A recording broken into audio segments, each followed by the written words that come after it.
Hello, my name is Naomi Richardson, and welcome to another Power Chat series episode titled A Heart to Heart with C. My guest, Sierra Murden, is the founder of Talks with C, Life, Career, and Personal Development LLC, and Black Girl MSU. She is a Detroit native, currently the youth program coordinator for Southeast Oakland Coalition, a drug prevention organization based out in Ferndale, Michigan. How are you today? I'm doing great. How are you? I'm good. If you'd like to tell the audience a little bit about yourself, that would be great. Okay, well, like Naomi said, my name is Sierra Murden. I primarily go by C or CC. I'm the founder of Talks with C, which is a consulting business where I help youth and adults with them like healthy relationships, conflict resolution, goal setting. I do brand and career development, and then help them with like the healthy relationships and things like that. And then at Michigan State University, I created an organization called Black Girl MSU, where Black women who attend the university all can come together and it's like the Black Girl book, where so like you know where to get your hair done, know where to get your nails done, you know what's going on campus, you know what events are happening, what community service is going on, and that's what I did at Michigan State. And currently I am the youth programs coordinator for Ferndale Public Schools, where I basically try and help youth by educating them about life skills. So like how to deal with communication, anger, anxiety, helping them become like better versions of themselves. And then I also travel to different states for conferences and training, and I bring back what I know to my organization and spread it to the youth about underage drinking and marijuana misuse and vaping and all of those things. Well, I'm really excited to have you on here today. So let's I'm get excited to started. be here. Thank you. What was the vision for creating Black Girl MSU, and how did you come about becoming the number one trending topic in America in 2019? So that was very, very, very unintentional. I did not mean for us to be that big. A little backstory: I have an older sister. She also attended Michigan State at the same exact time. But I am the type where I want to figure out everything on my own.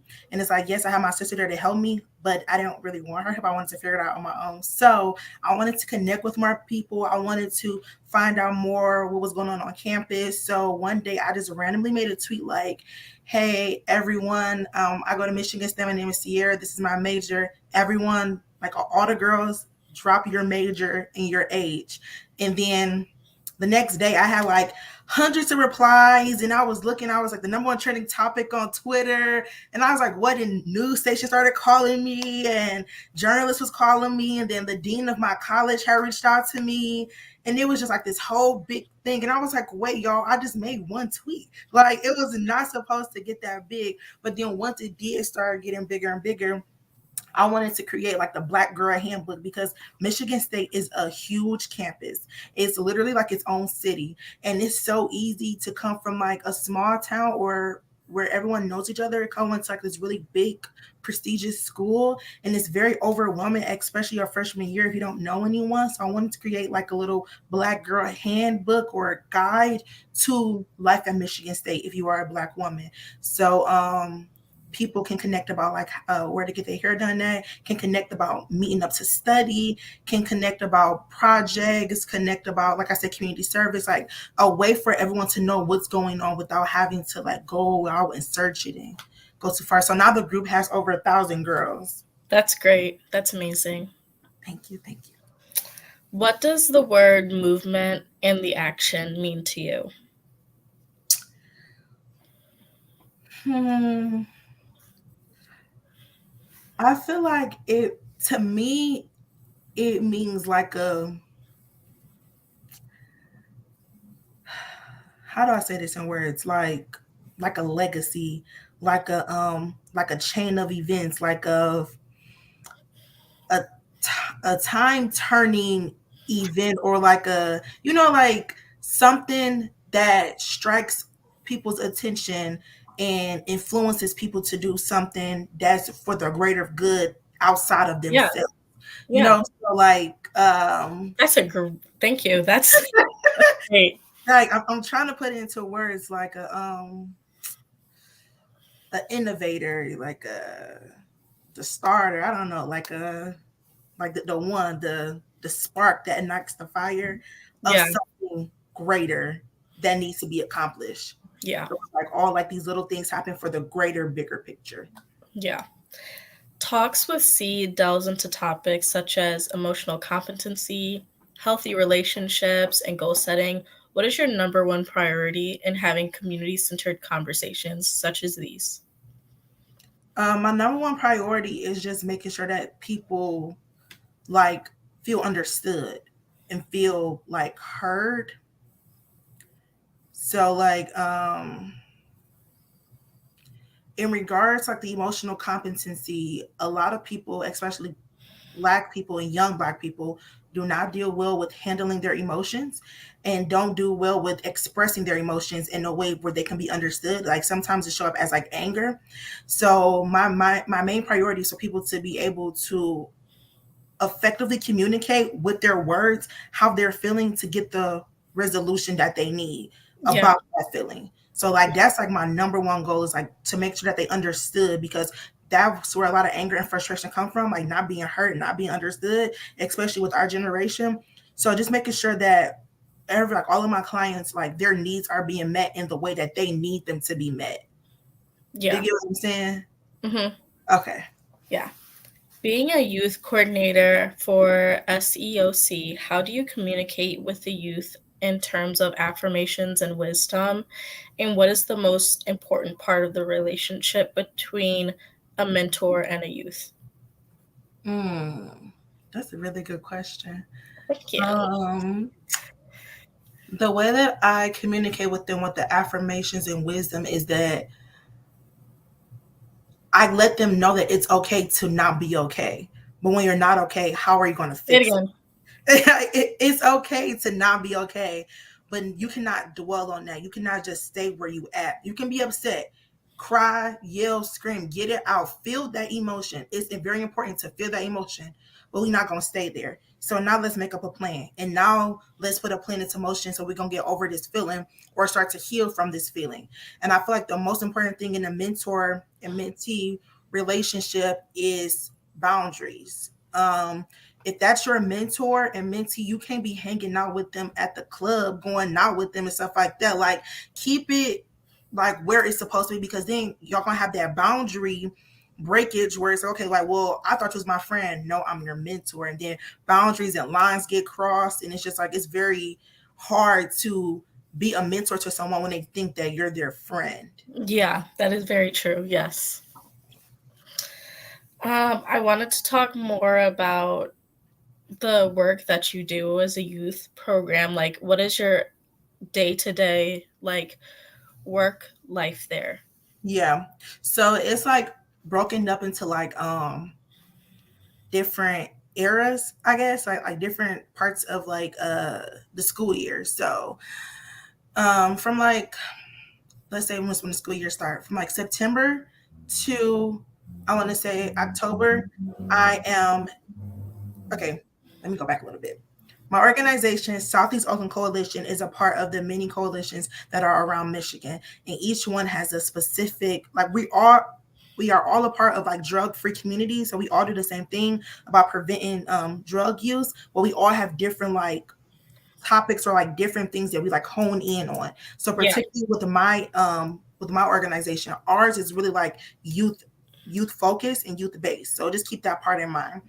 So with that, we have 2 youth groups in our district that I'm in charge of, and that's like an extension of our group. So they do like many events. We all coordinate events to promote more youth to join the organization and to spread word about youth using vapes and marijuana, because I feel like they're gonna listen more to their peers than listen to like adults.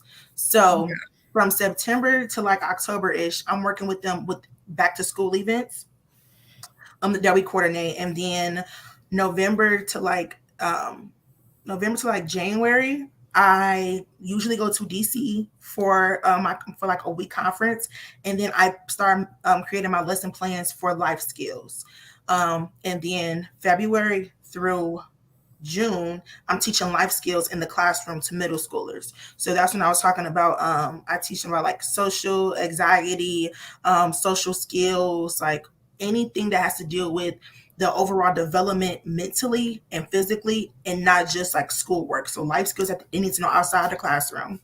And then from June to August, my organization, we have a summer camp where we recruit the middle schoolers who I had during the summertime. During the school year, they're hand chosen. We have them come to our summer program. We pay them $50 a week to be a part of the program. And we teach them about, like this past summer, we had the literacy, entrepreneurship, law and policy making, and then That's government. wonderful. Wow. So each week they touched on something different. So I'm in charge of that whole summer camp. So that's what I do in the summertime. And then when September comes around, I do everything all over again. That's great. That really is amazing. Thank you. So I always like to ask this question to my guests, and I think, it gets more intimate and up close. If you were able to give your younger self 2 years ago, 3 years ago, it doesn't matter how long, advice, and tell them something, what would it be? Ooh, I get asked this question a lot, and I say the same thing every time. Um, my younger self, I mean, like my middle school and high school self, I would tell myself, just keep going. Like every single thing that is happening to you right now, it is needed. Like, do not change nothing. Do not wish that anything was different. Every single thing that you're about to go through or that you're going through or that you feel, you need to feel it, because you are not going to have that passion for what your future career is going to be if you do not go through what you're going through right now. So like when I was younger, it's like, I was like, oh my goodness, why am I always upset? Why am I always in trouble? Why am I always angry? Why am I always going off on somebody? Why am I so angry all the time? But I had to go through these, and I have to go through all them tests for this testimony now. I would not be able to help any of the people that I help if I did not feel that emotion myself. Yeah. I would tell my younger self, girl, it's okay. You got this. Just hold on a few more years. About the Black Girl MSU handbook, does anyone ever update it, or do people still talk about it at all? Right. So when it originally started, it was like an actual physical book, and all of the organizations, like the Black organizations on campus, will put like their information in there, and we would try to hand it out to people during like orientation and stuff like that. So that was in 2019, and then when 2020 I wrote around, it was COVID. So it was like we could now do a lot of like in-person things. So we tried to make a lot of stuff virtual. So we did create like a spreadsheet and like a Google Doc and all of those things. But then once I graduated, I feel like there was no one that I could pass the torch to keep it as great, like I did not want the legacy to be messed up. So I just created a whole group me, and all incoming freshmen or anybody coming on campus can automatically get added to that group me, and that's where all of the information will be at. So that's where everybody can like all talk, get communications from, ask questions in. And it was like a little challenging because sometimes they would like abuse the chat for things that it was not meant for. And I would have to hop back in like, hey, like, this is not what this is for. And then oftentimes people, I'm like kind of like so far removed that they didn't even know who I was until older people in the chat was like, yo, like she's the one that started all of this. And then they're like, oh, we apologize, things like that. So sometimes I gotta pop back in, and they be like, who is this like girl? Didn't you graduate years ago? And it's like, yeah, but like Google my name, you can find out who I am. Yeah. Is there any social media or any websites that you'd like to say? Yes. If you need any like consulting for like development, emotionally, like your life or career, go to talkswithc.website. Or you can always just Google my name, Sierra Murden, and my website will pop up in the articles about Black Girl MSU. Or you can follow me on Instagram at talkswithc _co. And I also do brand development. So I build websites for businesses. So if you need a website done or flyers or any like type of like branding, like visually, I do all of that stuff as well. So let me know. Well, thank you so much for letting me Yeah. interview you today. Thank you. Yeah, of course. Have a good day, everyone. Bye.